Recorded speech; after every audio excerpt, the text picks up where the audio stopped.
पिता परमेश्वरा, प्रभू येशूच्या नावामध्ये या समयी प्रभू आम्ही सर्व तुझ्या पायाजवळ बसलेलो आहोत. आम्ही तुझी भक्ती केली आणि आम्ही आता जे काही तुझं वचन घेणार आहोत प्रभू, आजच्या वचनांद्वारे प्रभू पुन्हा एकदा आम्हाला प्रत्येकाला स्पर्श कर, आम्हाला आशीर्वाद दे, आम्हाला तुझ्या कृपेत घे, आम्हाला तुझ्या आश्रयामध्ये घे आणि आमचं जीवन आशीर्वादित कर. पवित्र आत्मा, या वचनांद्वारे तू आम्हाला स्पर्श कर. प्रभू येशूच्याच नावात प्रार्थना करत आहे, म्हणून माझ्या देवा तू ऐक. Amen. Praise the lord. Hallelujah. तर आपण वचनात पाहणार आहोत. सगळ्यात महत्त्वाचं की आपल्याला परमेश्वराने पाहिलेलं आहे. आपण सर्व देवाच्या पायाजवळ बसलेलो आहोत. आपण देवाची भक्ती केलेली आहे आणि माझा असा विश्वास आहे का देव याचं प्रतिफळ आम्हाला प्रत्येकाला दिल्याशिवाय राहणार नाही. Praise the Lord. कारण तो आम्हाला पाहत आहे. Praise the Lord. आणि म्हणून आपण स्तोत्र संहिता 116 अध्यायामध्ये जाणार आहोत. आपण थोडं वचनाकडे लक्ष देऊया, कारण की परमेश्वर वचनाच्या द्वारे त्याच्या लेकरांना तो बोलत असतो. कशाद्वारे बोलतो? स्तोत्र संहिता 116 अध्याय आपण काढूया वचन. देवाची इच्छा आमच्यासाठी काय आहे? कारण बायबलमध्ये असं दिलेलं आहे की मनुष्याच्या साठी 2 लोकांची इच्छा असते. 2 लोकांची, एक देवाची असते आणि एक सैतानाची पण असते. Praise the Lord. मनुष्यासाठी दोन जणांची इच्छा असते, एक सैतानाची पण असते आणि एक देवाची पण असते. आणि म्हणून आज वचनातून पाहणार आहोत की सगळ्यात अगोदर की आम्ही देवावर प्रेम करायला शिकलो पाहिजे. कारण देव आमच्या प्रार्थना ऐकतो, देव आमच्या प्रार्थनेकडे कान देतो आणि देवाशिवाय आमचं जीवन व्यर्थ आहे. Praise the Lord. स्तोत्र संहिता 116 अध्याय हा स्तोत्र संहिता लिहिणारा म्हणतो, मी परमेश्वरावर प्रीती करतो कारण तो माझी वाणी आणि माझ्या विनंत्या ऐकतो.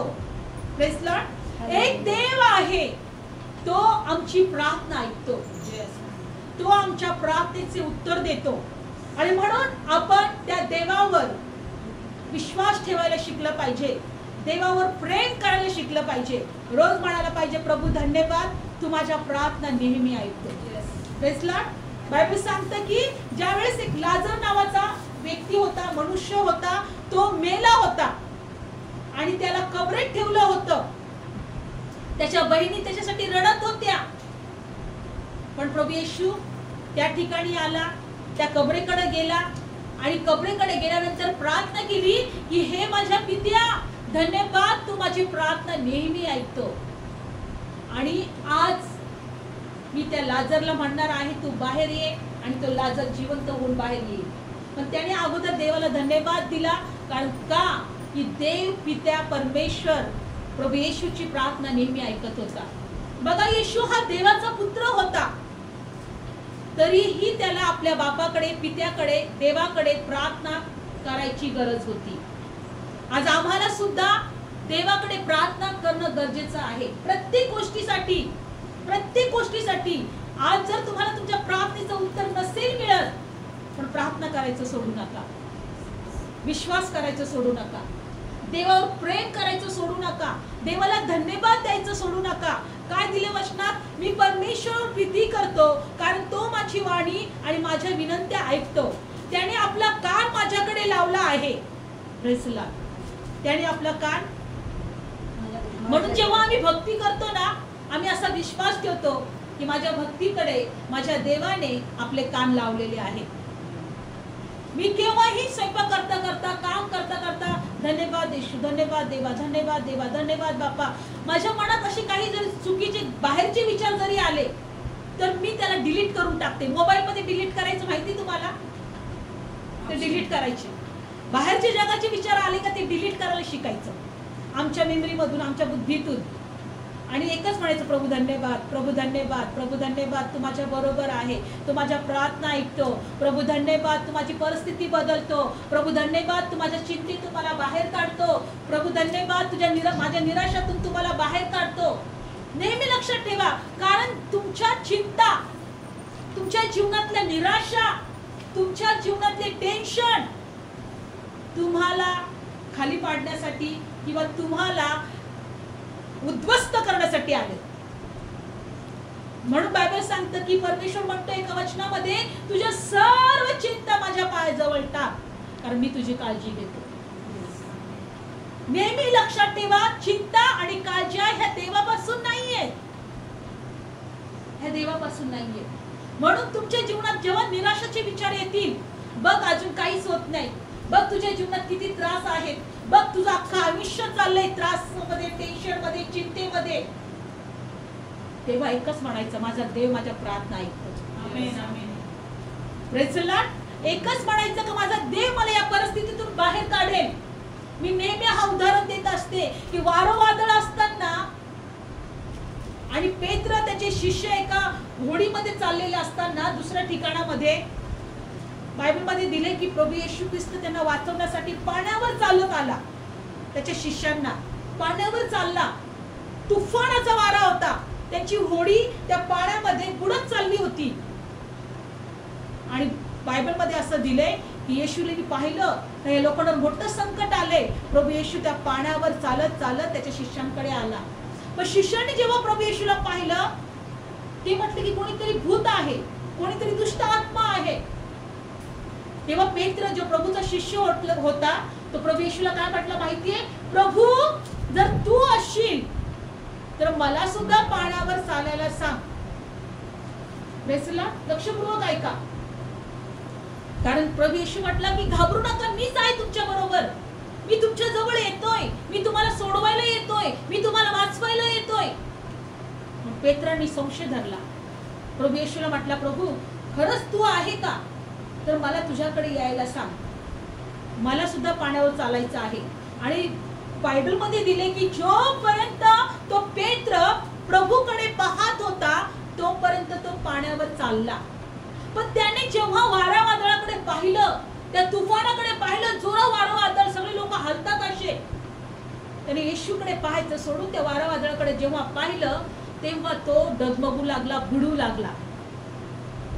आज हे वचन आम्हाला एक गोष्ट शिकवते की तुमच्या जीवनातल्या वारा वादळाकडे पाहू नका, येशूकडे पहा, जो तुम्हाला बुडवल्यापासून वाचवणार आहे. Praise the Lord. आणि तो जेव्हा बुडू लागला, प्रभू येशूने त्याला हात दिला आणि त्याला बाहेर काढलं. आणि प्रभू येशू एवढंच म्हटला की विश्वास का ठेवला नाही, विश्वास का ठेवला नाही, कुठपर्यंत मी तुमच्या बरोबर असू, तू विश्वास का ठेवला नाही. आज आम्हाला वारा वादळाकडे किंवा आमच्या जीवनातल्या असलेल्या परिस्थितीकडे पाहायचं नाही, प्रभूकडे पाहायचंय. प्रभू तू आहे, माझी परिस्थिती बदलशील, प्रभू तू आहे, मला बरं करशील, प्रभू तू आहे, मला आरोग्य देशील, प्रभू तू आहे, मला सर्व परिस्थितीतून, वाईट परिस्थितीतून, त्रासातून, टेन्शन मधून, चिंतेमधून तू मला बाहेर काढशील. चिंतेकडे पाहू नका. म्हणून तुमच्या मनामध्ये जर चिंता येत असेल, निराशा येत असेल, डिलीट करायला शिका आणि म्हणा की माझा देव माझ्या विनंत्या नेहमी ऐकतो. Praise the Lord. माझा देव माझ्या प्रार्थना नेहमी ऐकतो, त्याने आपला कान माझ्याकडे लावला आहे. दुसरं वचन काय सांगत आहे, स्तोत्र संहिता 116 आणि दुसरं वचन, त्याने आपला कान माझ्याकडे लावला आहे, म्हणून मी जिवंत आहे तोपर्यंत त्याला हाक मारीन. मी जिवंत आहे तोपर्यंत त्याला हाक मारेल. Praise the Lord. जिवंत आहे तोपर्यंत त्याला हाक मारेल. मरेपर्यंत प्रभूला हाक मारायचं सोडू नका. हाक मारता मारता मेले तरी चालेल, कारण प्रभू जवळच असाल तुम्ही. Praise the Lord. कोणतीही परिस्थिती असू द्या, प्रभूला हाक मारायचं, प्रभूकडे प्रार्थना करायचं, प्रभूकडे पाहायचं, प्रभू बरोबर चालायचं, प्रभूवर विश्वास ठेवायचं, सोडू नका. Praise the Lord. सोडू नका. कारण तिसरं वचन, मृत्यूच्या दोऱ्याने मला वेढले. मृत्यूच्या दोऱ्या मला पूर्ण बांधलं, मृत्यूच्या दोऱ्यांनी. मृत लोकांच्या यातना मला जरी झाल्या, संकट क्लेश जरी मला आले, मी देवाच्या नावाला हाक मारेल. हे देवा, मी तुला विनंती करतो, तू माझा जीव मुक्त कर. मी देवाकडेच प्रार्थना करेन. मी परिस्थितीकडे बघणार नाही, मी माणसाकडे बघणार नाही, मी निराशात जाणार नाही, मी चिंतेत जाणार नाही. मी देवाला म्हणे, मला याच्यातून मुक्त कर, मला याच्यातून काय कर, कारण तो मुक्त करणारा देव आहे. आज तुम्हाला एक साक्ष सांगते, 15 दिवसापूर्वी एक छोटं बाळ होतं, 1 दिवसाचं बाळ, आणि ते बाळ जेव्हा झालं काहीच हालचाल करत नव्हतं, ते काहीच नाही, डोळे बघत नव्हतं, फक्त त्याची दुखदुख दुखदुख चालू होती, थोडंसं असं त्याचं हृदय थोडंसं चालू होतं. आणि त्या 1 दिवसाच्या बाळाला व्हेंटिलेटरवर ठेवलं होतं, ऑक्सिजनवर ठेवलं होतं. आणि डॉक्टर म्हटले ह्या बाळाला आम्ही वाचू शकत नाही, पण जोपर्यंत त्याची धुकधुक चालू आहे तोपर्यंतच याला आम्ही व्हेंटिलेटरवर ठेवू, ऑक्सिजनवर ठेवू, आणि जर ते ऑक्सिजन काढलं तर तो मरेल. आणि त्यांचा मला फोन आला, कारण की एका दवाखान्यात त्या आजी, त्या मावशी मला भेटल्या होत्या, त्यांच्या मुलाचा ऍक्सिडेंट झाला होता, त्याला पण नो गॅरंटी दिली होती, आणि सहज मी त्या दवाखान्यात गेले होते आणि त्याच्यासाठी प्रार्थना केली, पण प्रभूने त्याला पण उठवलं होतं, त्यालाही बरं केलं होतं. तिने माझा नंबर घेऊन ठेवला होता. आणि जेव्हा तिच्या सुनेला बाळ झालं, आणि जेव्हा ते बाळ 1 दिवसाचं असताना तो पूर्ण बेशुद्ध का, कारण डिलिव्हरी करत असताना त्याच्या डोक्याला मोठा असा काहीतरी लागलं, किंवा त्याने असं ओढताना त्याचं डोकं कसं तरी आपटलं आणि त्याच्या मेंदूला मार लागला. आणि मेंदूला मार लागल्यानंतर तो मेंदू सुजला आणि तो पूर्ण कोमात गेला, ते लेकरू बेशुद्ध झालं. कसलीच हालचाल करत नव्हता, रडत नव्हता, बघत नव्हता, कशाच्याच प्रकारे हालचाल करत नव्हता. 1 दिवसाचं बाळ. त्यांचा फोन आला, सिस्टर माझ्या बाळाला डॉक्टर म्हटले तो वाचणार नाही. आणि मग त्यानंतर मी त्यांना एक गोष्ट म्हटलं, त्या बाळाचं नाव तुम्ही गौरव ठेवा, कारण त्याच्याद्वारे म्हटलं देवाचं गौरव होणार. तुम्हाला सांगते, दुसरा दिवस आला, सिस्टर डॉक्टर म्हणतात बाळ नाही वाचणार. म्हटलं डॉक्टरच्या शब्दाकडे कान देऊ नका, डॉक्टरकडे पाहू नका, रिपोर्टवर विश्वास ठेवू नका, देव त्याला बरं करत आहे. 3रा दिवस सिस्टर बाळ काहीच हालचाल नाही करत, बाळ काहीच हालचाल नाही करत. 3रा दिवस गेला, 4था दिवस गेला, 5वा दिवस गेला, बाळ काहीच हालचाल नव्हतं करत. मी गुडघ्यावर जायचे, रडायचे, प्रभू त्या बाळाला काय होऊ देऊ नको, प्रभू तुला बाळाला काय होऊ देऊ नको. मी प्रार्थना करायचे, मी म्हटलं होणार नाही, त्या बाळाचं देवा ते तुझं गौरव आहे, त्या गौरव कोणी चोरणार नाही. मी प्रार्थना करायची. आणि 1 दिवस असं करता करता करता 6व्या 7व्या 8व्या दिवशी सिस्टर आज बाळाने हालचाल केली, आज बाळाने दूध पिला, सिस्टर आज बाळाने शी केली, सिस्टर आज बाळ पूर्ण बघतोय. आणि त्या दिवशी रविवारी ती म्हटली मला साक्ष द्यायला इकडे यायचे. लक्षपूर्वक ऐका, ज्या बाळाला परमेश्वर म्हटला की याला वाचू शकणार नाही, याच्या मेंदूला मार लागलाय, हा 1 दिवसाचा बाळ आहे, हा रडत नाही, हा हालचाल करत नाही, हा बघत नाही, हा कोणतीच मुवमेंट करत नाही, हा लघवी करत नाही, हा शी करत नाही, पण म्हटलं हा देवाचा गौरव करणार आहे, हा वाचणार आहे. देवाला काही अडचण नाही, देव या लेकरामध्ये जीवन घालत आहे, देव या लेकराला बरं करत आहे. आणि देवाने आपल्या प्रार्थना ऐकल्या, तो आमच्या प्रार्थना ऐकतो. त्याची इच्छा आहे की तुम्ही अशा प्रार्थना करा की तुम्ही परिस्थितीकडे बघू नका, तुम्ही माझ्याकडे बघा, तुम्ही माझ्याकडे बघा. आणि आज ते बाळ, काल सुद्धा तिचा फोन आला, सिस्टर बाळ पूर्ण बरा आहे, आता त्या आईचं दूध अजून पीत नाही, कारण की ते अजून ते कापसानेच त्याला पाचतोय आम्ही. म्हटलं दूध पण पी. लक्षपूर्वक ऐका, देवाला काही अशक्य नाही. देव कोणीतरी मध्यस्थी शोधतोय, देव कोणीतरी हाक मारणारा शोधतोय, देव कोणीतरी मोशे शोधतोय. आज देवाला हाक मारणारे पाहिजेत, प्रार्थना करणारे पाहिजेत, कोणीतरी मध्यस्थी करणारे पाहिजेत, कोणीतरी देवावर एवढा विश्वास ठेवणारे पाहिजे तर काहीतरी झालं तरी माझा प्रभू मला उत्तर देणार. आमेन. Praise the lord. मृत्यू लोकाच्या दोऱ्यांनी जरी मला वेढले, मृत्यू लोकाच्या यातना मला झाल्या, संकट क्लेश माझ्यावर आले, तरी मी देवाला आरोळी करणार आणि तू माझा जीव मुक्त करणार. मी मरणार नाही, म्हटणार नाही की मी आता मरेल, आता माझं काही खरं नाही, आता सगळं संपलं. नाही प्रभू, तू मला मुक्त करणार आहे, तू मला मुक्त करणार आहे. तो यासाठी जगामध्ये आला की त्याला मनुष्याला त्याला मुक्त करायचं होतं. बायबल सांगतं एका मनुष्याला 2000 दुष्ट आत्मे लागले होते. किती? 2000. आणि ते दुष्ट आत्मे त्याला घरात न राहू देता कबरेत घेऊन जायचे, स्मशानभूमीत घेऊन जायचे, त्याला घरात राहू देत नसायचे. आज दुष्ट आत्म्यांनी मनुष्याची अशा प्रकारे अवस्था करून टाकलेली आहे. आज सुद्धा दुष्ट आत्मे किंवा दुष्ट शैतान मनुष्याला अशा प्रकारे त्रास देत आहे. बायबल त्याला मरणाचा अधिपती म्हणतात. जसा येशूला जीवनाचा अधिपती आहे, तो मरणाचा अधिपती आहे. म्हणून इब्री लोकांपत्र 2 अध्यायामध्ये असं दिलेलं आहे की प्रभू येशू ख्रिस्ताने जो मरणाचा अधिकारी होता, आपल्या स्वतःच्या मरणाच्या द्वारे त्याला शून्यवत केलेला आहे, त्याला नष्ट केलेला आहे. इब्री लोकांपत्रामध्ये दिलेला आहे. मरणाचा अधिकारी त्या लोकांवर कधी प्रबळ होणार नाही जे विश्वास करतात, जे विश्वास ठेवतात. Praise the Lord. म्हणून लक्षपूर्वक ऐका, तो एक देव आहे, तुम्हाला क्लेशातून सोडवणारा आहे, तुम्हाला त्रासातून सोडवणारा आहे. पण त्या दुष्टाची योजना आहे की तुम्हाला स्मशानात ठेवायची. काढू आपण ते वचन की कशा प्रकारे प्रभूने त्याला सोडवलं. लूक शुभवर्तमान काढूया. त्याला 2000 दुष्ट आत्मे लागले होते. किती? 2000. भूत किंवा दुष्ट आत्मे, सैन्य होते किंवा भूत होते किंवा दुष्ट आत्मे होते. लूक शुभवर्तमान काढूया आपण वचन. लूक शुभवर्तमान 8वा अध्याय काढूया वचन. 8वा अध्याय आणि 27 वचन. लूक शुभवर्तमान 8वा अध्याय आणि 27 वचन काढूया वचन. आणि तो जमिनीवर उतरला. कोण? प्रभू येशू. ठीक आहे. तेव्हा नगरातील कोणी एक माणूस त्याला भेटला. त्याला पुष्कळ भूते लागली होती. काय लागली होती त्याला?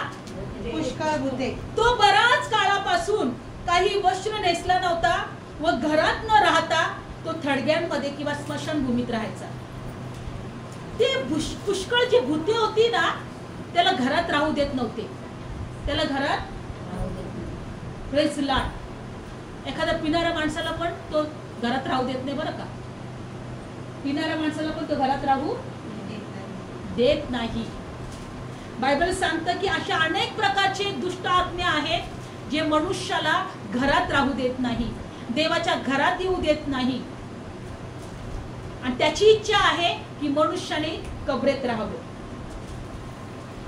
स्मशानात राहावं, मनुष्याने त्याचं जीवन संपवावं, त्याच्या जीवनाचा नाश करून घ्यावा. कारण बायबल सांगतं चोर येतो चोरी, घात आणि नाश करायला. अशा प्रकारे तो चोर, तो दुष्ट आत्मा, तो शैतान, तो मरणाचा अधिकारी हा मनुष्याला त्याने धरलं होतं आणि तो त्याला कबरेत घेऊन जात होता. त्याला घरात तो राहू देत नव्हता. अजून त्याला काय त्रास द्यायचा बघा. तो बराच काळापासून काही वस्त्र नेसला नव्हता, घरात न राहतो तो थडग्यांमध्ये राहत. तो अंगावर कपडे पण ठेवत नव्हता. काय ठेवत नव्हता? कपडे. पुढे काय झाला?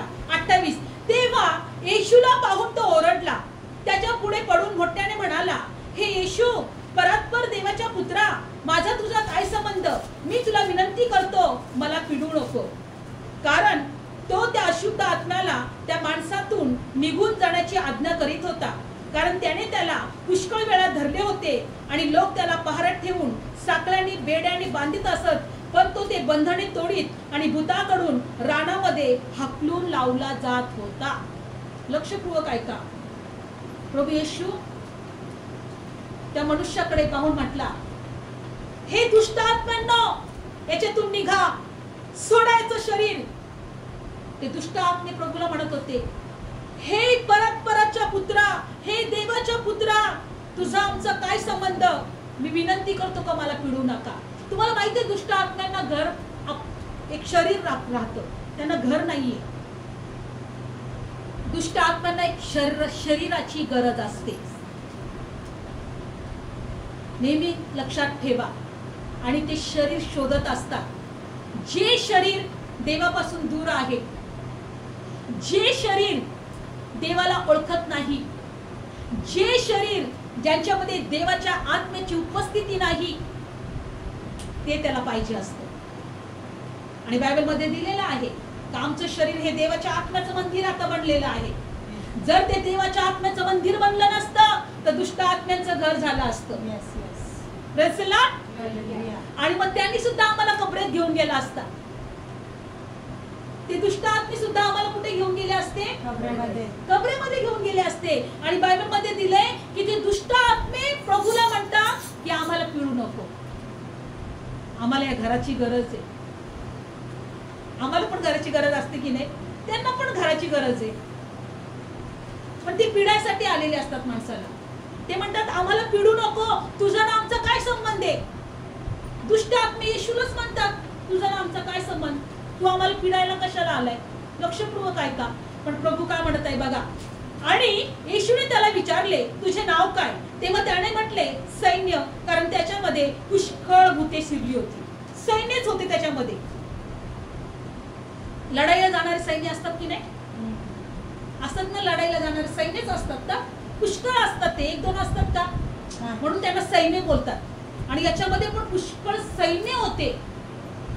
मग भांडणाचा आत्मा असेल, व्यसनाचा आत्मा असेल, अजून अनेक दुष्ट आत्मे असतील, आजाराची दुष्ट, अनेक प्रकारची दुष्ट आत्मे याला पिडण्यासाठी आले होते, याला कब्रस्तानात नेण्यासाठी आले होते, याचा छळ करण्यासाठी आले होते, याचं जीवन उद्ध्वस्त करण्यासाठी आले होते. पण देवाचा पुत्र आला, सोड म्हणतो याला, सोड याला.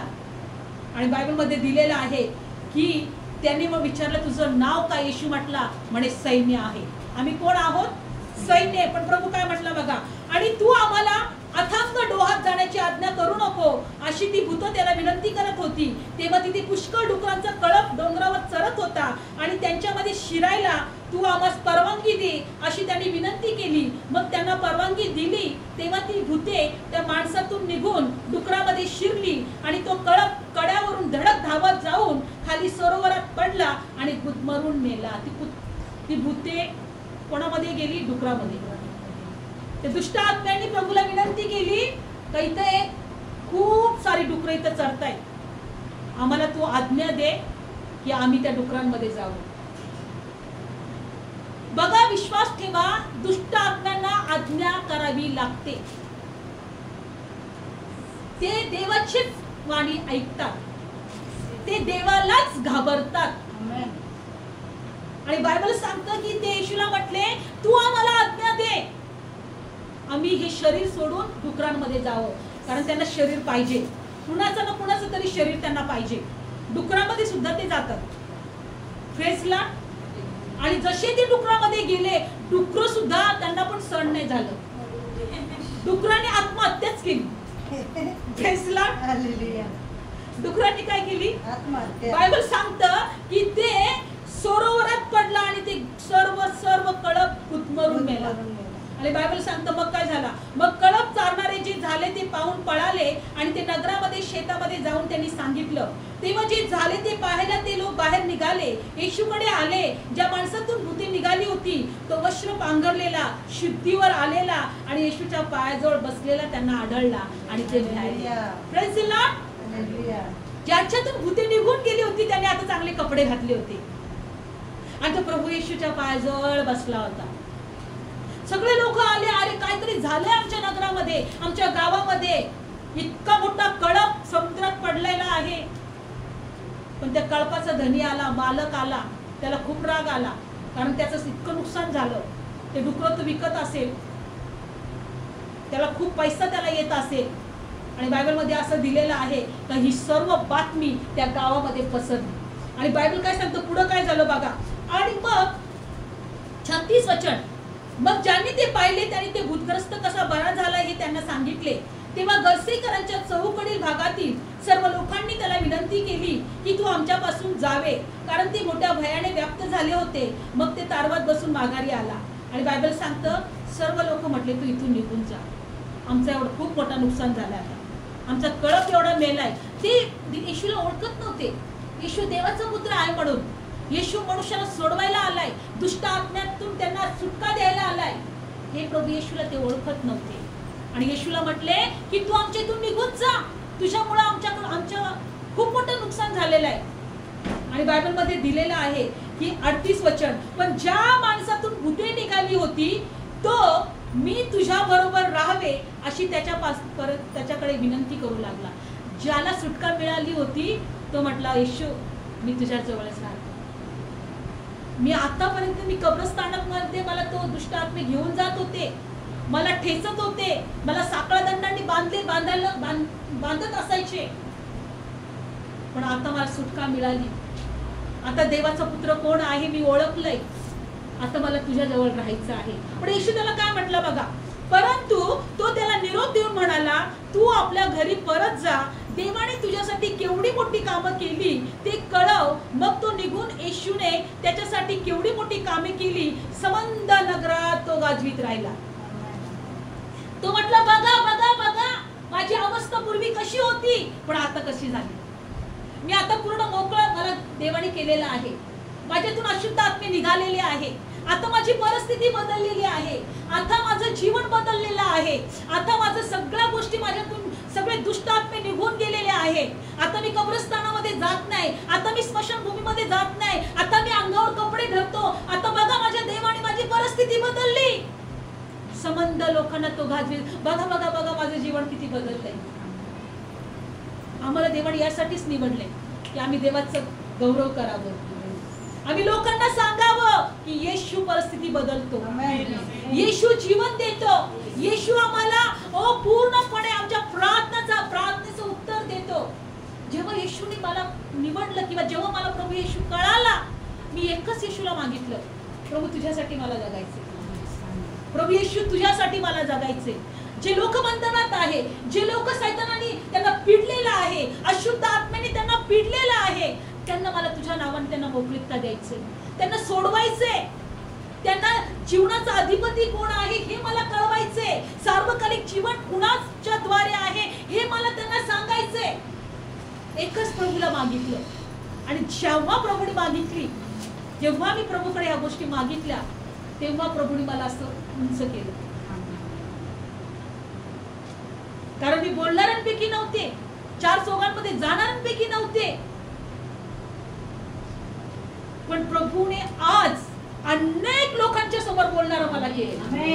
हजारो लोकांच्या समोर मला बोलणारं केले.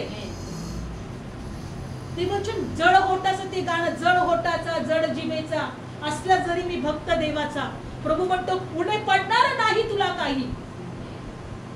आज खरंच पुढे पडणार नाहीये.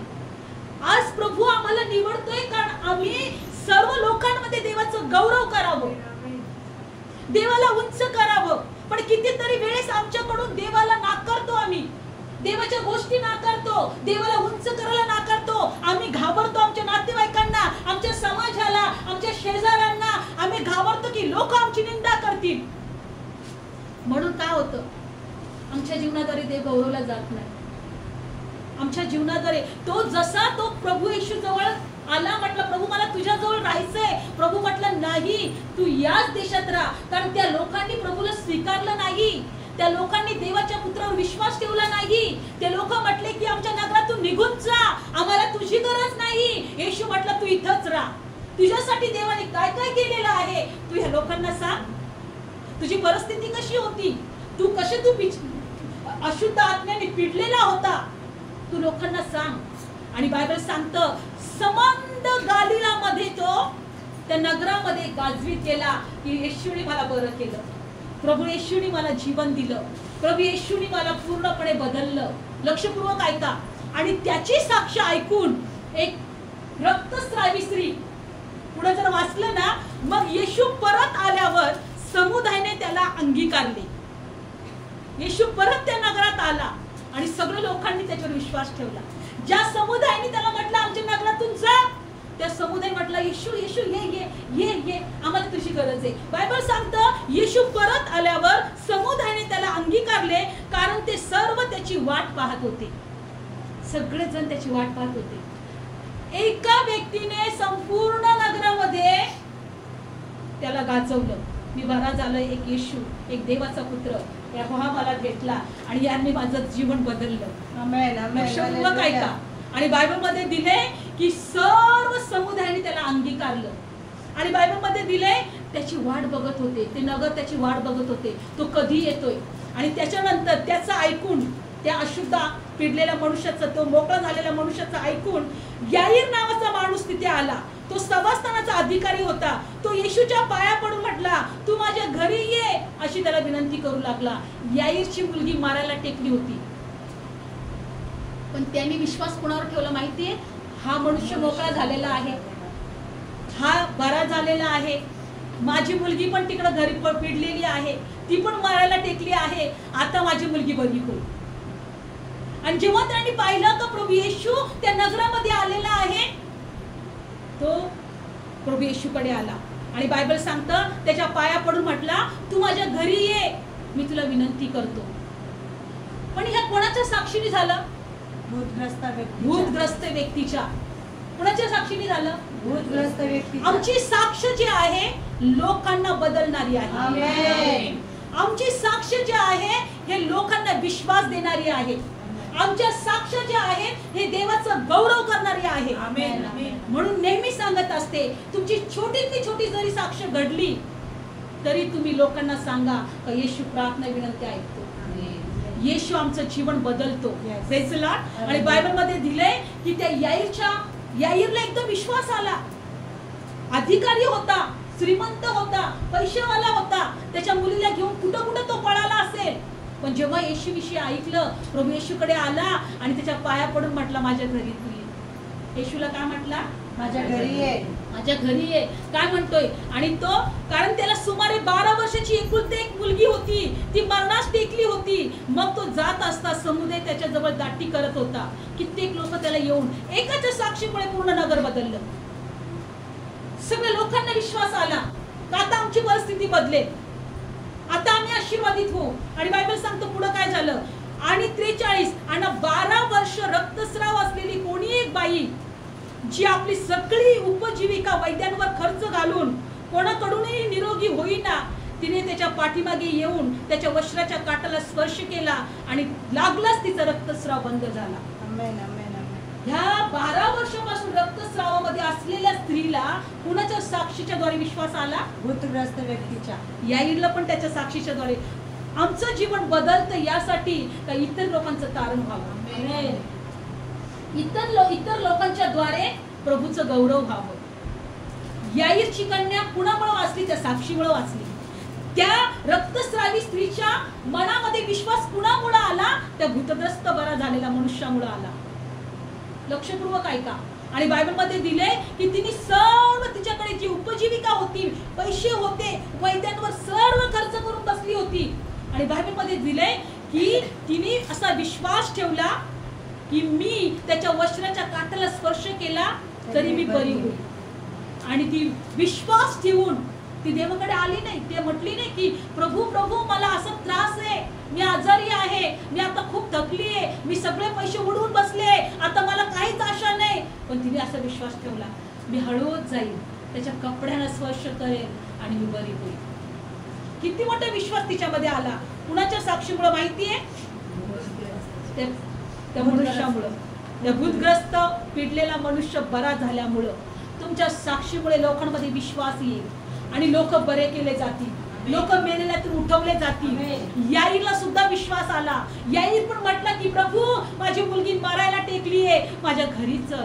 आणि तो घरी जात असताना रक्तस्रावी स्त्री भेटली. ती म्हटली त्याच्या वस्त्राच्या गोंड्याला मी स्पर्श करेल, त्याच्या काठाला स्पर्श करेल आणि मी पण बरी होईल. आणि बायबल सांगतं त्या क्षणी ती बरी झाली. तुमचा विश्वास तुम्हाला बरं करतो. तुमचा विश्वास तुमची परिस्थिती बदलतो.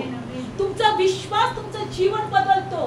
तुमचा विश्वास तुम्हाला सर्व काही मिळवून देतो. आमेन, आमेन. बायबल सांगतं का जो विश्वासू आहे तो सर्वात धनवान आहे.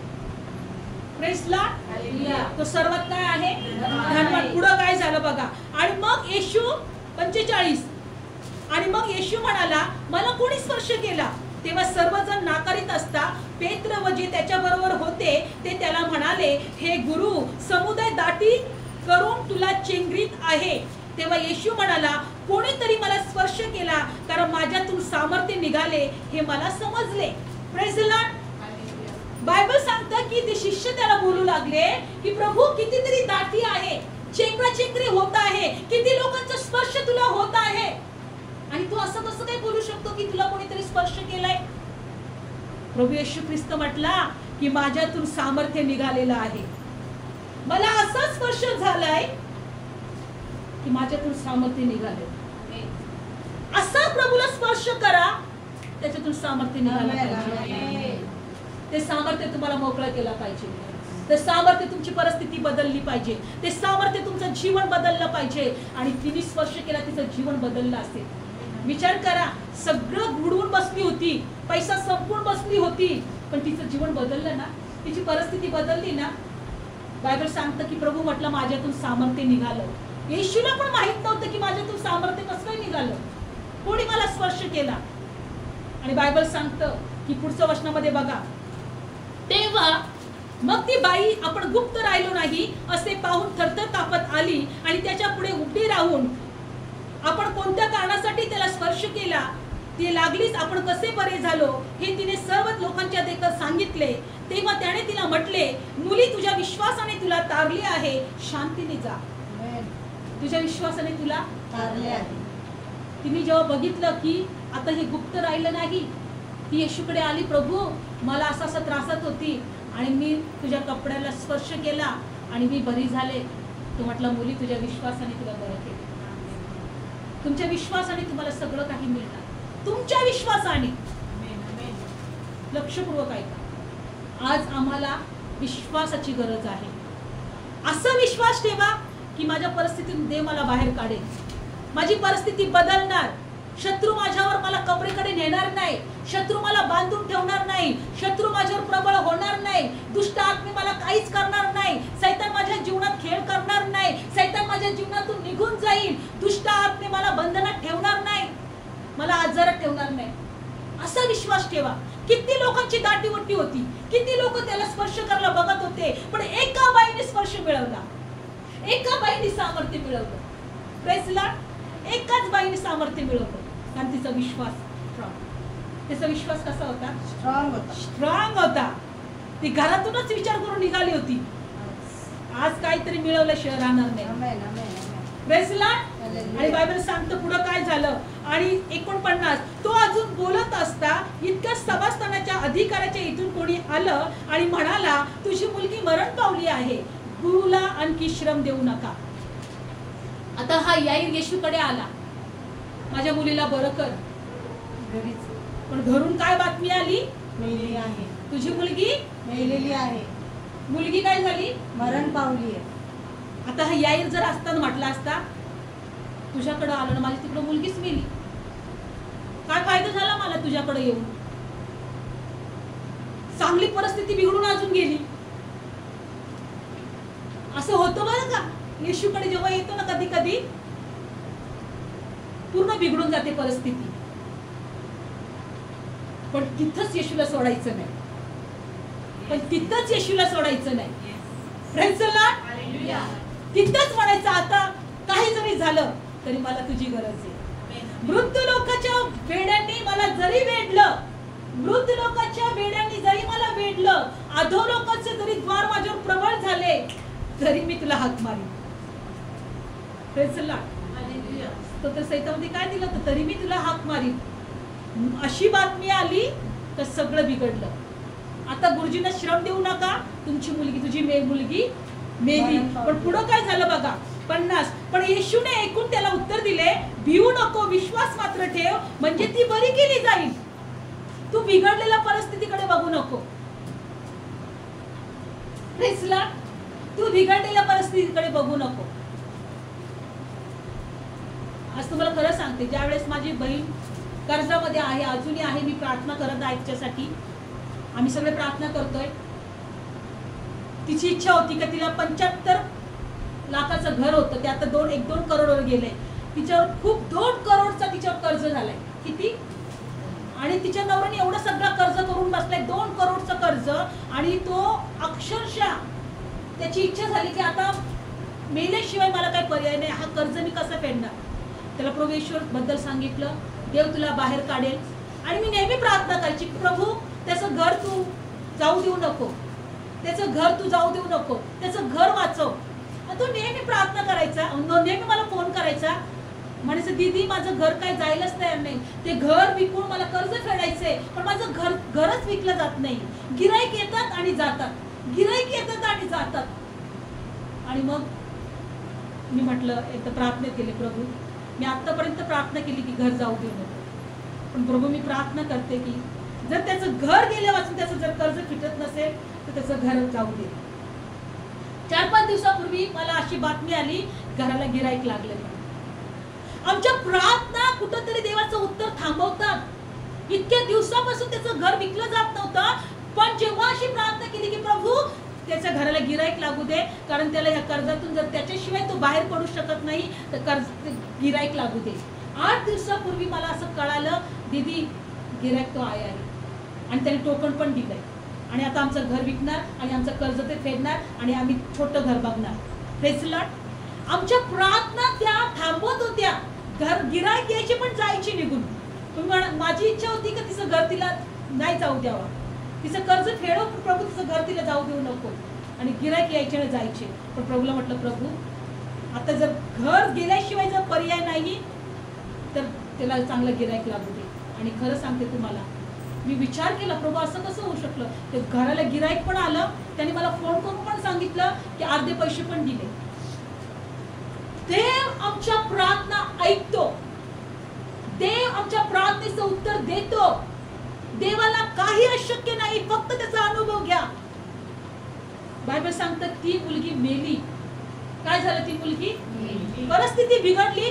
त्यावेळेस तुम्ही येशूकडे पाठवर होऊ नका, येशूला सोडून जाऊ नका. आता चला, आता गेली, आता काय फायदा नाही, जातो घरी, मयत करून टाकतो. येशू एकच म्हटलं, विश्वास ठेव. काय म्हटलं प्रभू येशू? विश्वास मात्र धर, म्हणजे ती बरी केली जाईल. ती बरी केली. Praise Lord. आमचा विश्वास, प्रभू काही जरी झालं तरी माझी परिस्थिती बदलेल आणि तू मला या परिस्थितीतून बाहेर काढणार. Praise Lord. आणि बायबल सांगतं मग घरात आल्यावर त्याने पेत्र, याकोब आणि योहान आणि त्या मुलीचा बाप आणि तिची आई याच्या वाचून कोणालाही आपल्या बरोबर आत येऊ दिले नाही आणि सर्व तिच्यासाठी रडत आणि शोक करत होते. परंतु तो म्हणाला, रडू नका, कारण ती मेली नाही तर ती झोपेत आहे.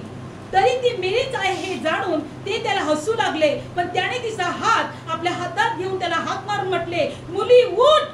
तेव्हा तिचा आत्मा परत आला आणि ती लागलीच उठली.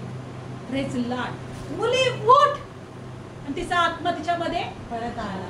आत्मा गेला होता, आत्मा गेला होता निघून, म्हणजे ती मेली होती. पण त्या आत्म्याला ऐकणारा कोणतरी आहे.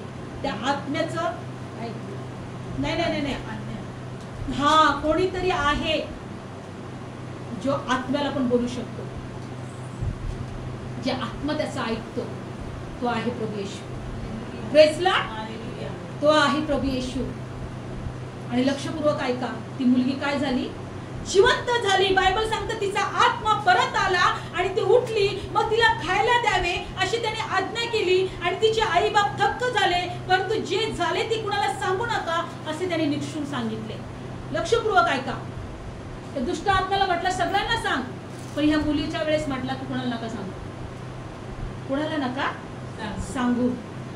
मला तुम्हाला एक गोष्ट सांगायचं आहे की परिस्थिती जरी बिघडली तरी येशूवर विश्वास ठेवायचा सोडू नका.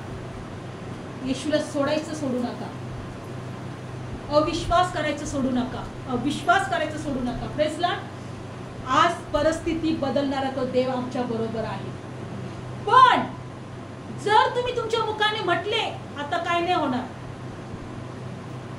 आता काय नाही होणार, हे असंच राहणार आहे, तुमची मुलं आजारीच राहणार, तुमच्या लेकरांना रक्त भरावंच लागणार, तुम्ही जर तुमच्या मुखाने बोलले तर तिथं काहीच होणार नाही. जर याईरने जर विश्वासच ठेवला नसता तर त्याची मुलगी बरी झाली असती नसती.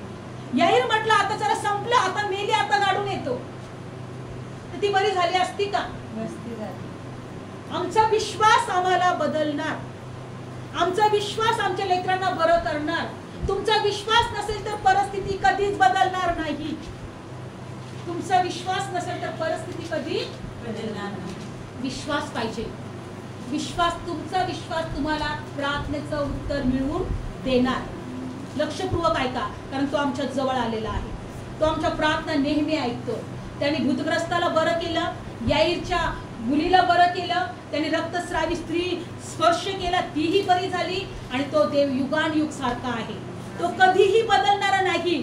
तोच आमची प्रार्थना ऐकेल, आमची परिस्थिती बदलेल, आमचं जीवन बदलेल, आमचं जीवन आशीर्वादित करेल, आमच्या प्रत्येक प्रार्थनेचं उत्तर देईल. Praise the Lord. डोळे बंद करूया. धन्यवाद येशू, धन्यवाद येशू. तो जीवनाचा अधिपती आमच्या बरोबर आहे, परिस्थिती बदलणार आमच्यामध्ये आहे. याईरच्या सारखा विश्वास आम्ही प्रभू स्वीकारतो देवा. रक्तस्रावी सारखा विश्वास आम्ही आमच्यामध्ये स्वीकारतो देवा.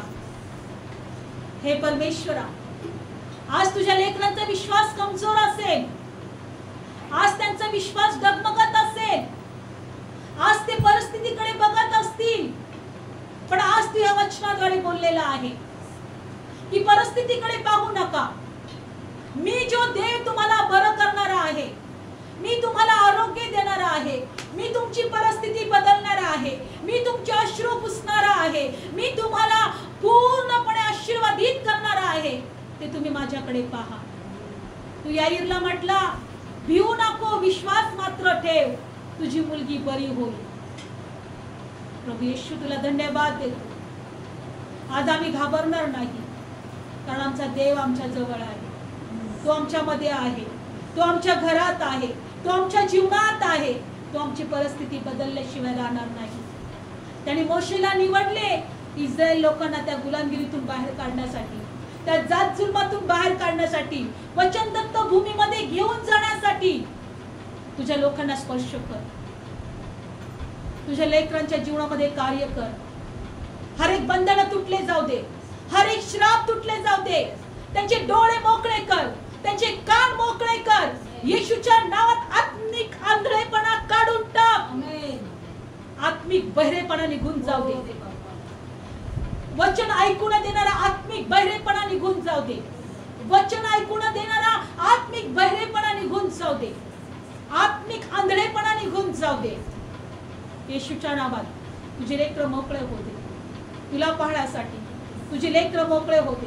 देवा, स्पर्श कर, तुझ्या लेकरांना आशीर्वाद दे, जे आजारात आहेत, जे दुखण्यात आहेत, जे त्रासात आहेत, जे बंधनात आहेत. येशूच्या नावात प्रत्येकाला सुटका मी स्वीकारते.